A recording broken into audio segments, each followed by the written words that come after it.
C'était un autre après-midi chargé pour le vaste domaine Futuka du président Moïse Katumbi qui avait pour hôte ce jeudi 2 décembre 2021 les ambassadeurs d'Espagne et du Portugal en République démocratique du Congo. Leurs excellences Carlos Robles et Antonio Pereira ont démarré leur visite sous le guide du propriétaire des lieux par le laboratoire de fécondation in vitro d'Alvin pour notamment la production des poissons-chats aux côtés d'autres espèces comme les tilapias. Ceci avant de participer à une prise démonstrative de poissons par filet de pêche. Ils vont ensuite découvrir le tout nouvel abattoir industriel érigé sur les terres du domaine où ils ont eu droit à une notice des installations en découvrant la grande qualité de viande et des dérivés qui y sont produits. Des produits issus d'un élevage situé à quelques pas des installations avec un cheptel dont les têtes sont sélectionnées par le plus grand soin.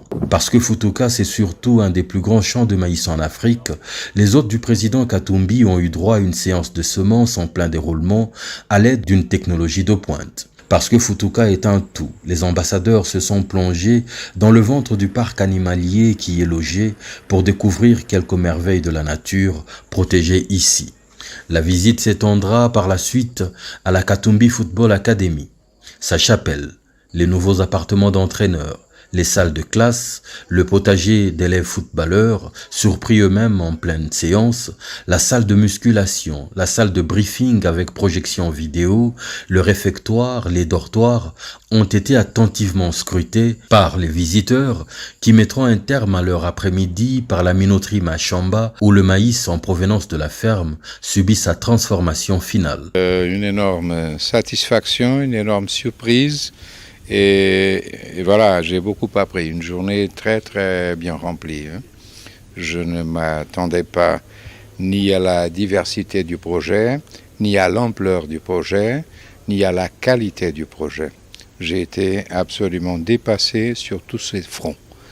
Évidemment énormément impressionné. Et j'aurais souhaité que ce paysage que l'on voit ici soit le paysage typique dans plusieurs régions de la RDC, à court terme, moyen terme. Enfin, j'aurais souhaité vraiment que ce soit répliqué ailleurs parce que ça vaut le coup. C'est un très beau projet. C'est une visite qui nous a permis de connaître mieux le pays. Au fond, c'est le pays qu'on devrait voir un peu partout, un pays industrialisé, un pays qui investit avec ses propres moyens et qui produit des choses qui sont utiles, qu'on peut ou bien consommer ici ou bien exporter. Et c'est ce que, quand on vient d'ailleurs, on se demande mais pourquoi ça n'existait pas dans d'autres régions. Et je pense que c'est la démonstration de qu'est-ce que peut faire le travail des Congolais. Et c'est une démonstration de ce que peut faire l'effort et l'intelligence d'un groupe de Congolais.